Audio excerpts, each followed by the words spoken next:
आप सभी मेरे प्रिय भाई बहनों को सिस्टर ईना की तरफ से जय मसीह की इस चैनल गॉड जी लव 333 की तरफ से आप सबको नए साल पे हार्दिक बधाई और शुभकामना देती हूँ। और मैं आज आप लोगों को 3 जनवरी पे आज जो हम बताना चाहते हैं कि हमारे देश की जो सबसे पहली महिला जो थी सावित्री बाई फुले के विषय में एक छोटा सा वीडियोस लेकर आई हूँ।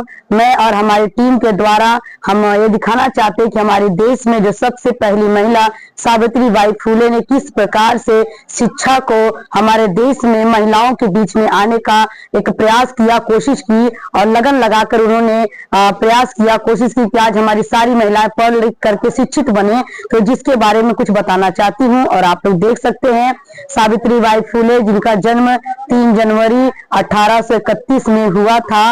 और हम देखते हैं कि वो जो थी वो अपनी 9 साल की उम्र में उनका विवाह हो गया। और उनका जो विवाह हुआ उनके पति जो थे वो जो क्या नाम है 12 साल की उम्र में और इनकी 9 साल की उम्र में शादी हुई जिनका नाम ज्योतिराव फूले था। और हम देखते हैं कि दोनों पति पत्नी ने मिल करके समाज में शिक्षा को कितना अच्छा योगदान दिया। उन्होंने शादी के बाद जाकर अपने ससुराल में उनके पति ने उनका पढ़ाई लिखाई के लिए उनको बहुत ही प्रोत्साहित किया और उन्हें पढ़ा लिखा करके फिर उनका एक मकसद था कि जैसे ज्योतिबाई फुले ने शिक्षा को ग्रहण किया। हालांकि उस समय का माहौल अच्छा नहीं था, कोई भी महिलाएं पढ़ नहीं पाती थी, हर एक महिलाओं को एक पर्दे में रखा जाता था, दबाव में रखा जाता था, उन्हें घर से बाहर निकलने की अनुमति नहीं थी, उनके ऊपर बहुत काफी दबाव होता था परिवारों का, जनों का। और बेटियां अगर पैदा होती थी तो घर में लोग अशुभ मानते थे। लेकिन उस माहौल में कड़े जो संघर्ष करके उन्होंने किस प्रकार से पढ़ाई को ग्रहण किया और ज्योतिबाई फुले ने शिक्षा को प्राप्त करने के बाद जो उनके पति थे उन्होंने ज्योतिराव फुले ने उनको प्रोत्साहित किया कि जैसे एक दिया जला है वैसे क्यों ना हम अपने समाज में हर घर में दिया जलाएं। तो आप ऐसा करें जैसे आपने शिक्षा को पाया, आप भी जाकर समाज की बहन बेटियों को पढ़ाएं और लोग शिक्षित हों। तो उनको बहुत ही सपोर्ट किया और उन्हें उत्साहित किया। और इस करके फिर ज्योतिबाई फुले ने समाज में बाहर निकलना की कोशिश की और जाकर लोगों को, घरों में लोगों को, बेटियों को, बहुओं को, सबको पढ़ने की जब बात करने लगी तो लोग उस समय बहुत काफी लोग विरोध करने लगे। सावित्री बाई फुले के ऊपर लोगों ने गोबर बरसाए, पत्थर फेंके और क्या नाम है बहुत काफी उनपे कीचड़ उछाला। लेकिन उन्होंने उस कीचड़ को, उस गंदगी को, गोबर को उन्होंने अपने ऊपर फूल ही समझा, किसी का विरोध नहीं किया। उन सब चीजों को सहते हुए, संघर्ष करते हुए उन्होंने शिक्षा को एक अच्छा योगदान दिया। उन्होंने शिक्षा को आगे बढ़ाने के लिए जब बाहर निकली तो लोगों के पास जाती, लोग उन्हें बहुत बोलियां बोलते, ताने मारते और वो कभी कभी चिंता होकर घर में आती थी तो जो अपने पति से रोकर बोलती, उन्होंने कहा कोई बात नहीं है, हमें घबराना नहीं है, हमें संघर्ष करना है, हमें मेहनत करना है। आज हमारे साथ बुरा हो रहा है लेकिन एक दिन जब समाज में दिया जल जाएगा ज्ञान का तो अपने आप लोग शिक्षित हो जाएंगे, तो इस चीज को लोग समझेंगे। तो उसके बाद इस शिक्षा के कारण उनके ससुर जी ने पति पत्नी को घर से भी बाहर निकाल दिया, आज हम वीडियो के माध्यम से देखेंगे। लेकिन उन्होंने पीछे मुड़कर नहीं देखा, आगे चलते रहे और उन्होंने पुणे में एक जो विद्यालय का उन्होंने स्थापना की जो महिलाओं का सबसे पहला विद्यालय था और उन्होंने खोला। उसके बाद उन्होंने विधवाओं के विषय में सोचा, जो विधवाओं को जिंदा जला दिया जाता था, उनके बाल मुड़वा दिए जाते थे, उन पर अत्याचार होता था। लेकिन ज्योतिबाई फुले ने उनके लिए एक अच्छा सा सोच रखा कि इन महिलाओं के लिए भी कुछ करें। तो विधवाओं के लिए उन्होंने विधवा आश्रम भी खुलवाया और उनका देखभाल किया और उन्होंने उनके बारे में भी सोचा। महिलाओं को अर्थात समाज में जीने का उन्होंने बहुत काफी कोशिश किया, उनको जीने का अधिकार दिया। हालेलुया। तो मैं देखती हूँ कि आप लोग भी देखते इस वीडियो के माध्यम से। फिर उनका जो क्या नाम है समाज सेवा का काम चलता रहा। उसके बाद उनको जो 10 मार्च और 1897 प्लेग की बीमारी के कारण उनकी निधन भी हो गई। उन्होंने अपने जीवन काल में संघर्ष किया, बहुत कुछ बातों को सुना और दुखों को सहा, लेकिन उन्होंने पीछे मुड़कर नहीं देखा। आज उनकी देन है कि हर एक जात में, हर एक लोगों में आज लड़कियां पढ़ लिख रही हैं और आज समाज में इस जगह पर बैठ रही हैं। आज की लड़कियां जहाज चला रही हैं, ट्रेन चला रही हैं और आज की लड़कियां क्या नाम पायलट बन रही हैं। आज की लड़कियां जो है बड़े बड़े स्थानों पर हैं, वकील हैं, जज हैं, देश में आज हमारे देश भी चला रही हैं। तो ये क्या है, ये सब हमारी ज्योति बाई फुले, सावित्री बाई फुले की देन है। तो आइए हम इस वीडियो के माध्यम से देखेंगे। अगर इस वीडियो में बच्चों के रोल करते समय किसी प्रकार की कोई त्रुटि या कमी हो जाएगी तो आप लोग उस कमी पर आप लोग पर्दा डाल सकते हैं और बता भी सकते हैं। बाकी आपके बच्चे हैं, आप सबको जय श्री कृष्ण। सावित्री, मैं चाहता हूँ कि तुम भी पढ़ो और शिक्षित बनो, क्योंकि समाज में औरतें पढ़ी लिखी नहीं है। मैं चाहता हूँ कि तुम पढ़ो। कैसे मैं पढ़ूंगी? समाज में पढ़ने का कोई अधिकार नहीं। सावित्री, तुम पढ़ोगी तब हम लोग इस परंपरा को खत्म कर सकते हैं। ठीक है स्वामी, आपकी जैसी इच्छा।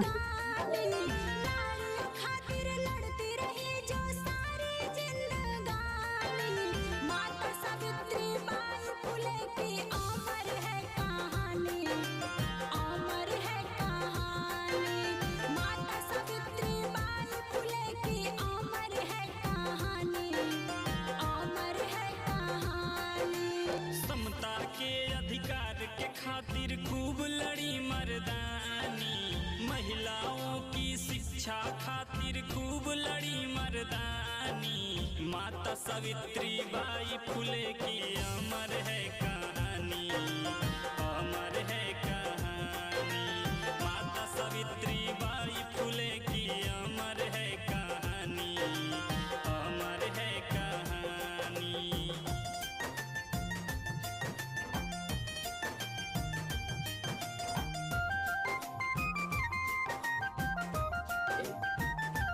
सावित्री, आप पढ़ ली, मैं बहुत खुश हूँ। जैसे मेरे घर में ज्योति जली है, मैं चाहता हूँ कि समाज में भी जले। क्या आप कहते हैं? मैं समझ नहीं पाई। जैसे आप शिक्षित हुई हैं, मैं चाहता हूँ कि समाज को भी शिक्षित कीजिए।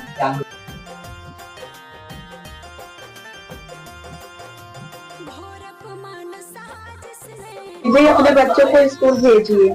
नहीं नहीं, आपको ही पता है कि हमारे बच्चे स्कूल नहीं जाएंगे, क्योंकि अगर बच्चे स्कूल जाएंगे तो समाज क्या कहेगा। हमारे बच्चे घर में रहेंगे, स्कूल नहीं जाएंगे। आप जाइए जाइए, आप अब यहाँ चले जाइए।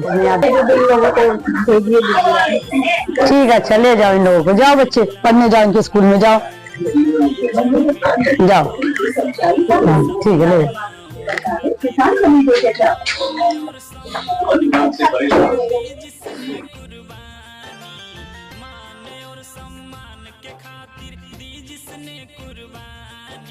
माता सावित्री बाई फुले की अमर है कहानी, अमर है कहानी।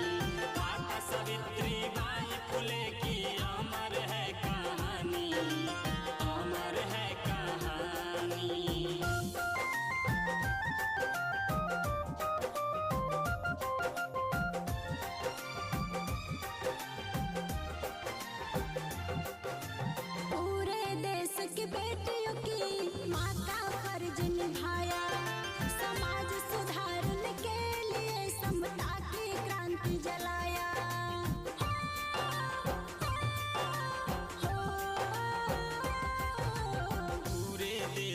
बेटियों की माँ का फर्ज निभाया, समाज सुधारने के लिए समता की क्रांति जलाया।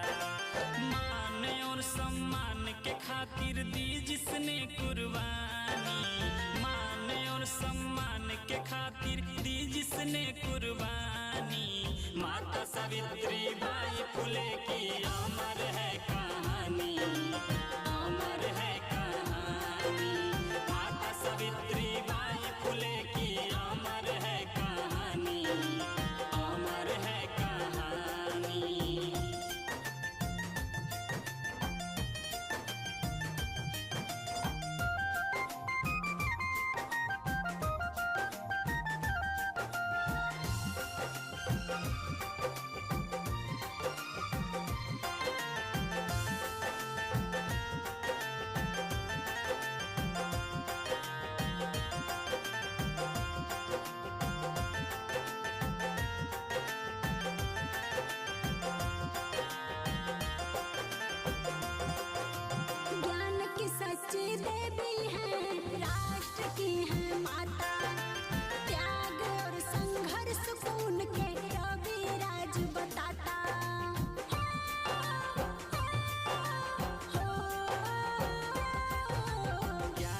सच्ची देवी हैं, राष्ट्र की हैं माता।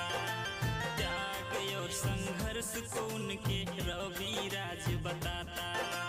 प्रीति बोध कहे जी सबसे बात ये जुबानी, प्रीति बोध कहे जी सबसे बात ये जुबानी।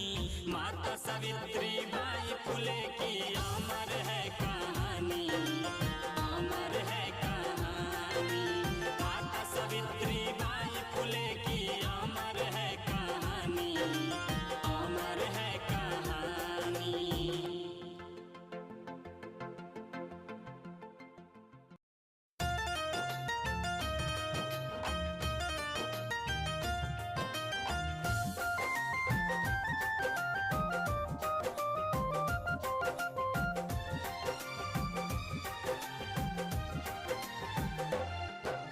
नारियों खातिर लड़ती रही जो सारी जिंदगानी, नारियों खातिर लड़ती रही जो सारी जिंदगानी। माता सावित्री बाई फुले की अमर है कहानी, अमर है कहानी। माता सावित्री बाई फुले की अमर है कहानी, अमर आ रही थी मेरे ऊपर बहुत समता के कोई बात नहीं सावित्री, जो आज तुम पर गोबर फेंके हैं, कीचड़ फेंके हैं, वही एक दिन तुम पर फूल बरसाएंगे। शिक्षा खातिर खूब लड़ी क्या बेटा क्या हो गया? पिताजी आज सावित्री पढ़ा कर आ रही थी तो उनके ऊपर लोगों ने कीचड़ फेंका, गोबर फेंका है। अच्छा किया, गोबर कीचड़ नहीं फेंकेंगे तो क्या फूल फेंकेंगे? ये जो खुद गलत करती है, औरतों को बनाए घर में चूल्हा वासन करने के लिए, खुद बाहर जाके जो कि समाज में नाम बेकार कर रही है, इसे कह दो कि ये घर में रहे। मैं लोगों की बातें सुनकर खुद तंग आ गया हूँ। अगर तुम लोगों को यही करना है तो इसे घर से निकाल के लेकर चले जाओ, बाहर चले जाओ। पिताजी मैं अपने लक्ष्य को नहीं भूलूंगा। सावित्री पढ़ाने जाती थी और पढ़ाने जाएगी। चलो सर।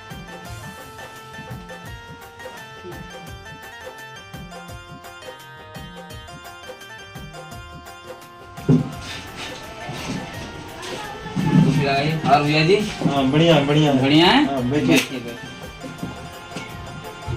और बताइए कैसे आना हुआ? हाँ बढ़िया है, बस दो लोग समाज में बहुत ज्यादा गंद बना चुके हैं, उन लोग को साफ करना है। हम महिलाओं खातिर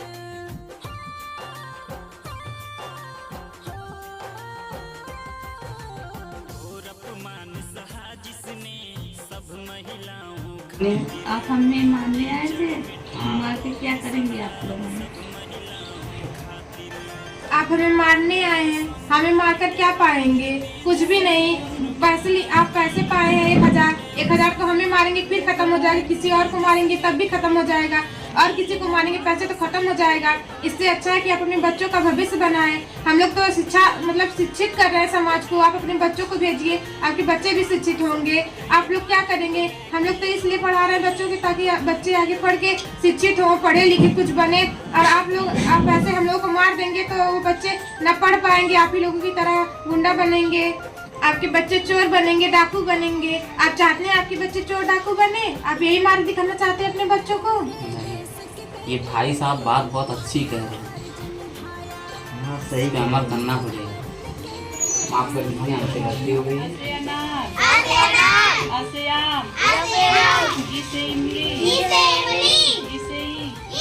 पूरे देश की बेटियों की माँ का फर्ज निभाया।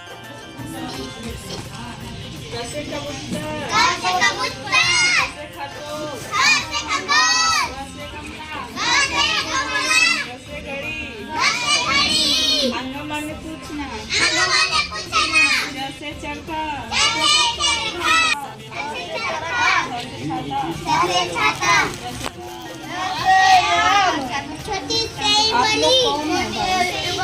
वही लोग हैं जो आपको मारने के लिए आए थे। आप लोग यहाँ क्या करने आए? हम लोग भी पढ़ने के लिए आए हैं। तो हम लोग पढ़ना चाहते हैं, अपने बच्चों की पढ़ाने के लिए आए हैं। आपको क्या हम लोग पढ़ाएंगे?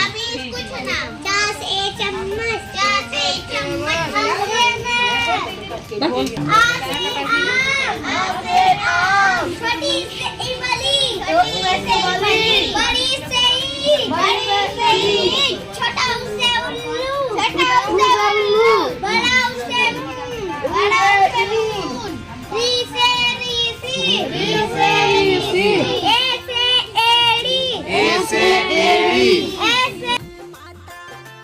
त्याग और संघर्ष खून के रविराज बताता।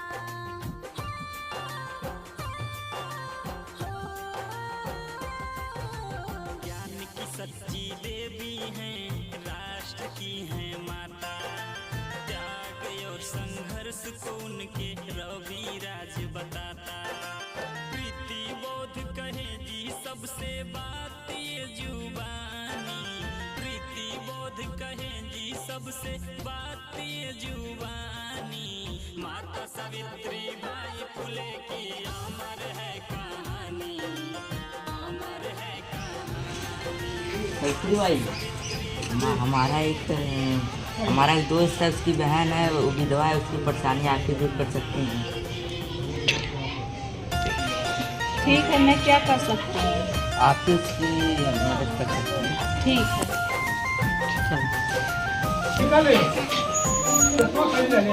मैं रास्ते में आ रही थी, एक भाई मिला था, उसकी बहन विधवा है, बहुत परेशान है, मैं क्या कर सकती हूँ? हाँ सावित्री, हमने तो विधवाओं के बारे में सोचा ही नहीं। उनको तो बहुत ज्यादा परेशान किया जाता है, उनके पति मर जाते हैं तो उनको जिंदा जला दिया जाता है, उनका मुंडन करवा दिया जाता है। हमारे पास जो थोड़ी सी जमीन है उसमें हम विधवा आश्रम खोल लेते हैं। ठीक है स्वामी। उस विधवा को हम लोग अपने पास बुला लेते हैं। ठीक है स्वामी। आओ बहन हमारे घर चलिए। समता के अधिकार के खातिर खूब लड़ी मर्दानी। महिलाओं की शिक्षा खातिर खूब लड़ी मर्दानी। माता सवित्री भाई साहब, हमने सुना है कि आपके घर में विधवा आई है, हमें भेजा गया उनका मुंडन करने के लिए। क्यों उसका मुंडन करना है? क्या उसका पति मर गया तो उसका जीने का अधिकार नहीं है? क्या वो समाज में नहीं जी सकती है? क्या उसका जीने का अधिकार नहीं है? क्या जैसे आप सोचते हैं आप पैसों के लिए आए हैं कि उसका मुंडन करेंगे, आप सोच रहे हैं कि अगर मैं उसका मुंडन नहीं करूंगा तो आपके पास कोई बालदारी बनवाने नहीं आएगा, आप उसका मुंडन कर देंगे तो क्या हट जाएगी सारी प्रथा? ये हम लोगों को हटाना है। और ऐसा थोड़ी है कि जो जिसका पति मर गया वो जी नहीं सकता, वो भी तो उसकी भी तो जान है, उसकी भी तो इच्छाएं हैं। क्या जो आपको भेजा है उसके घर में कोई मरता है तो आप जाते हैं मुंडन करने? हम गरीबों के ही घर पे क्यों आते हैं?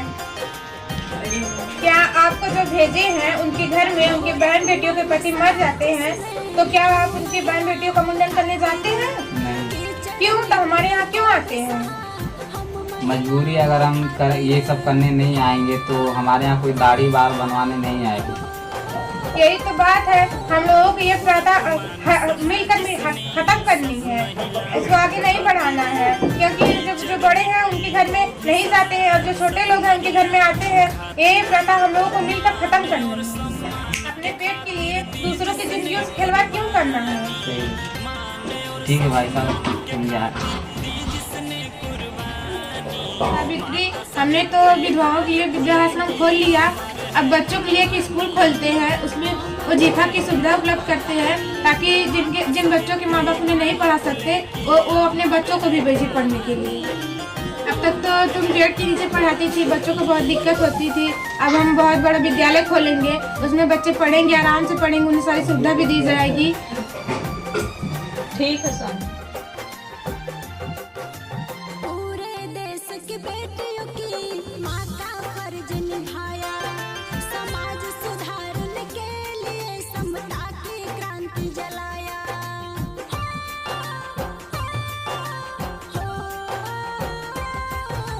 पूरे देश की बेटियों की माँ का फर्ज निभाया। समाज सुधारने के